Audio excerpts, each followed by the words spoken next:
നമസ്കാരം, ഞാൻ ജയകൃഷ്ണൻ CP.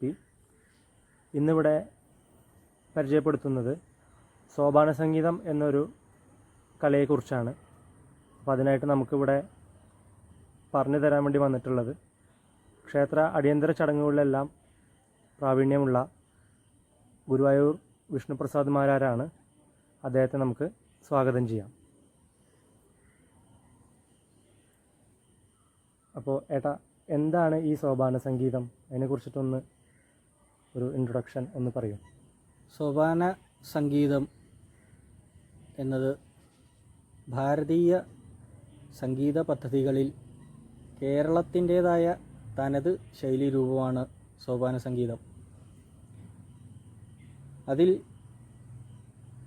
ദക്ഷിണേന്ത്യൻ സംഗീതവും ഉത്തരേന്ത്യൻ സംഗീതവും എപ്രകാരം വ്യത്യാസപ്പെട്ട് കിടക്കുന്നുവോ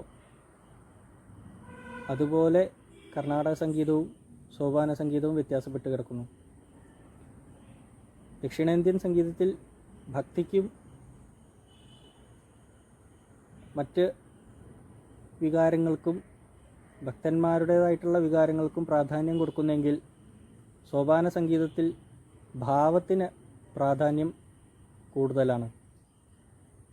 ക്ഷേത്രത്തിലെ ശ്രീകോവിലിന് മുന്നിലുള്ള സോപാനത്ത് നിന്ന് ക്ഷേത്ര പൂജാ സമയങ്ങളിൽ ഇടയ്ക്ക കൊട്ടി കീർത്തനങ്ങൾ ആലപിക്കുന്ന രീതിയാണ് സോപാന സംഗീതം എന്ന് പറയുന്നത്.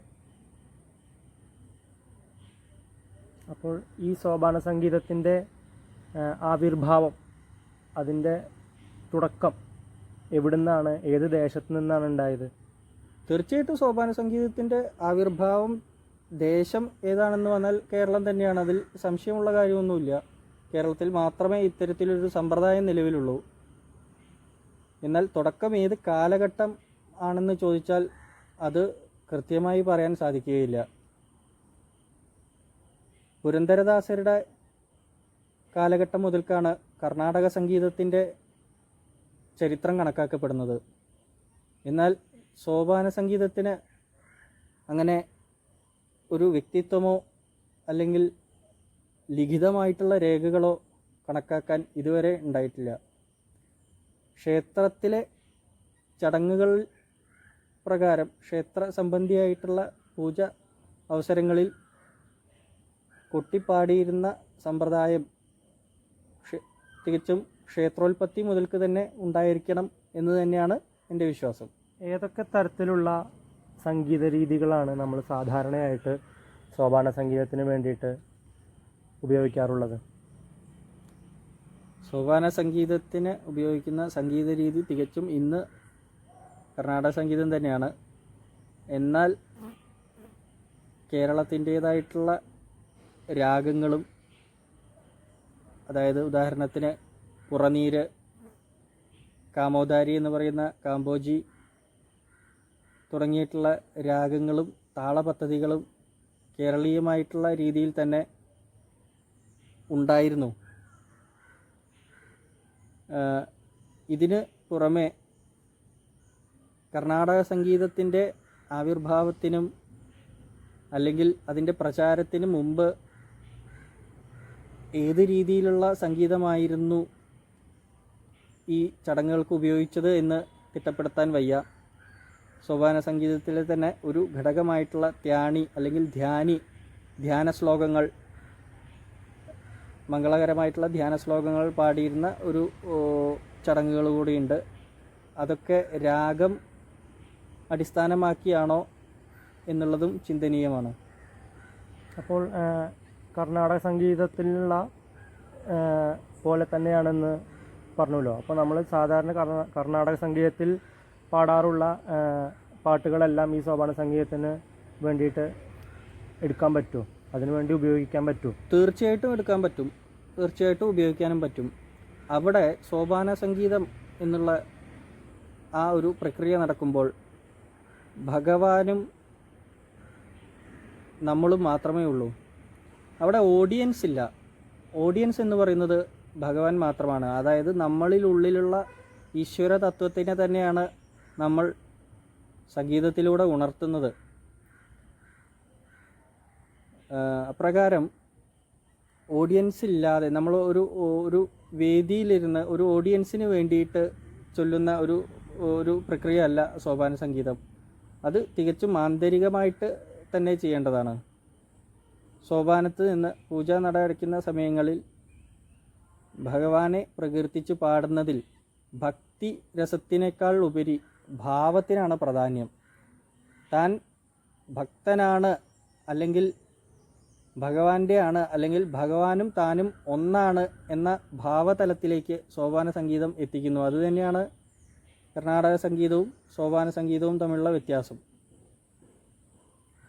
പണ്ട് കാലത്ത് നമ്മൾ കേട്ടിരുന്ന സോപാന സംഗീതവും ഇന്ന് ചെയ്തു വരുന്നതുമായിട്ടുള്ള രീതിയിൽ എന്തെങ്കിലും വ്യത്യാസം ഉണ്ടോ?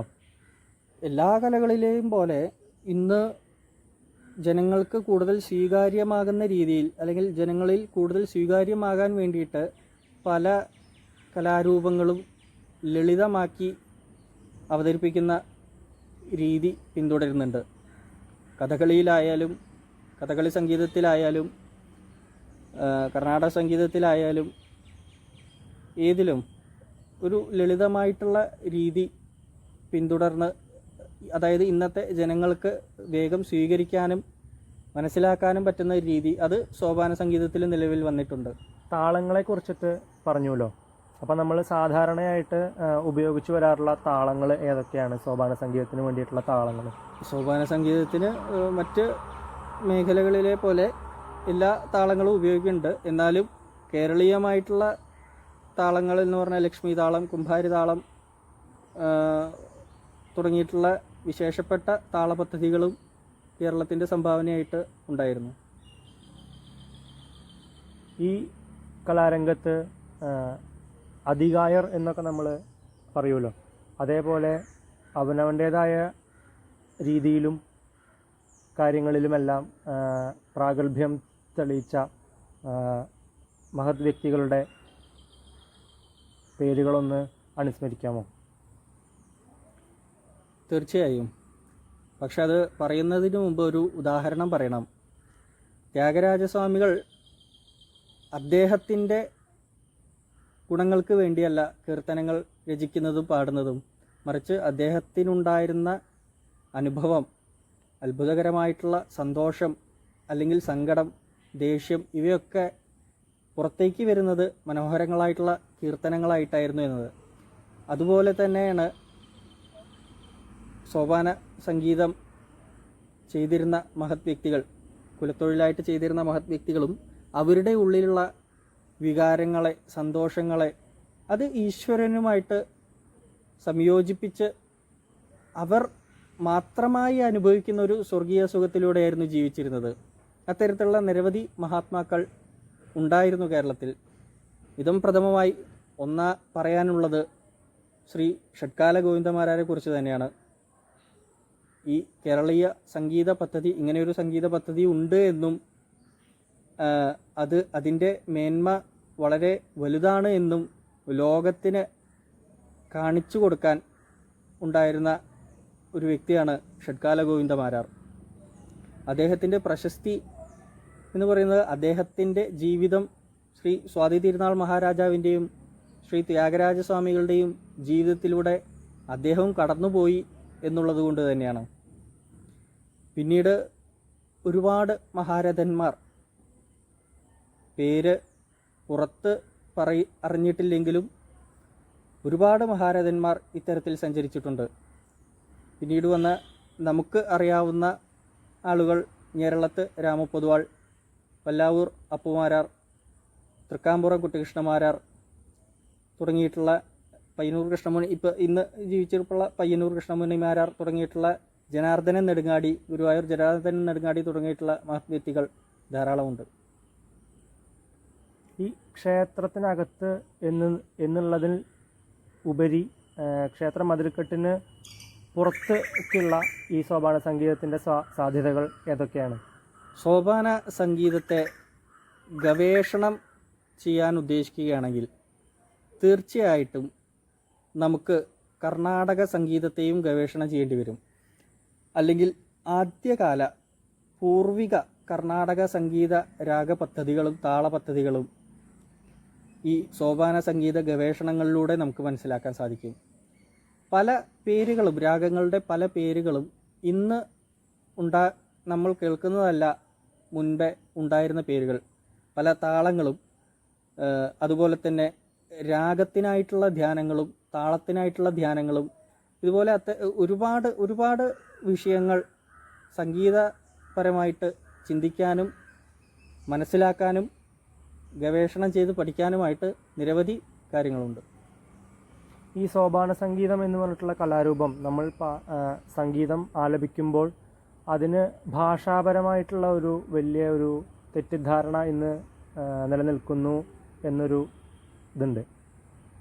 അതിനെക്കുറിച്ചിട്ടുള്ള അഭിപ്രായം എന്താണ്? എല്ലാ ഭാഷയിലുള്ളത് നമുക്ക് ആലപിക്കാൻ പറ്റുമോ? എന്താ അതിൻ്റെ ഒരു അഭിപ്രായം? തീർച്ചയായും എല്ലാ ഭാഷയിലുള്ള കീർത്തനങ്ങളും നമുക്ക് ആലപിക്കാം എന്നത് തന്നെയാണ് എൻ്റെ പക്ഷം. പക്ഷേ ഇന്ന് നമുക്ക്, അതായത് ഞാൻ ആദ്യമേ പറഞ്ഞു, ഇത് ഒരു ഭാവ തലത്തിലുള്ള സംഗീത പദ്ധതിയാണ്. ഭാവത്തിനാണ് പ്രാധാന്യം നൽകുന്നത്. ഇപ്പോൾ ഉദാഹരണം പറയുകയാണെങ്കിൽ ദീക്ഷിതരുടെ, ശ്യാമശാസ്ത്രികളുടെ തുടങ്ങിയിട്ടുള്ള പുരന്ദരദാസരുടെ കൃതികൾ നമ്മളുടെ കുട്ടികൾ ഭംഗിയായി പഠിക്കുകയും ഭംഗിയായി പാടുകയും ചെയ്യുന്നുണ്ട്. ത്യാഗരാജസ്വാമികളുടെ എല്ലാവരുടെയും ഭംഗിയായി പാടുന്ന കുട്ടികളുണ്ട്.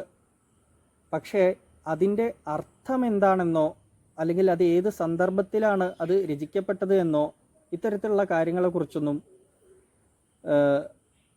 പലർക്കും അറിവില്ലായ്മ ഉണ്ട്. ഈ അറിവില്ലായ്മ ആ ഭാവതലത്തിനെ സ്വാധീനിക്കും. കൃഷ്ണാനി ബേഗനെ എന്നൊരു കീർത്തനം നമ്മൾ ആലപിക്കുകയാണെങ്കിൽ ആലപിക്കുന്നതിൽ തെറ്റില്ല. സംഗീതപരമായി എല്ലാം, ശാസ്ത്രീയപരമായി എല്ലാം ശരിയാണെങ്കിലും എന്താണ് അതിൻ്റെ അർത്ഥം എന്ന് മനസ്സിലാക്കാതെ നമുക്കത് പൂർണ്ണമായി ഉൾക്കൊണ്ട് ആലപിക്കാൻ സാധിക്കില്ല. അവിടെ തന്നെയാണ് സോപാന സംഗീതത്തിൻ്റെ പ്രത്യേകതയും.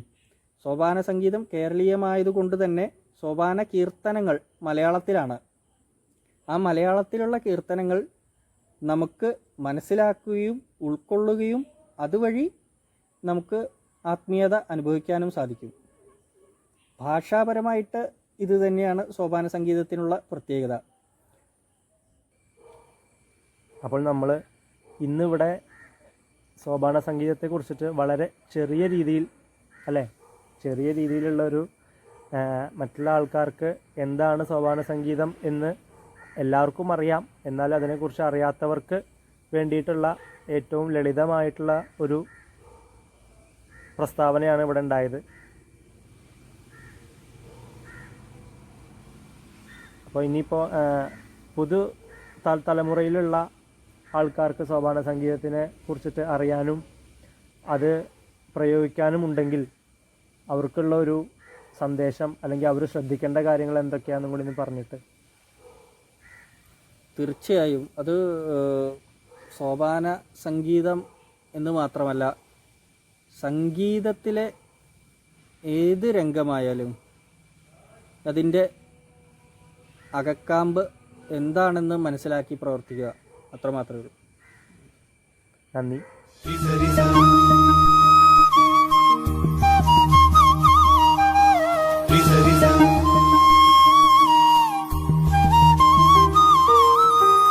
Risa.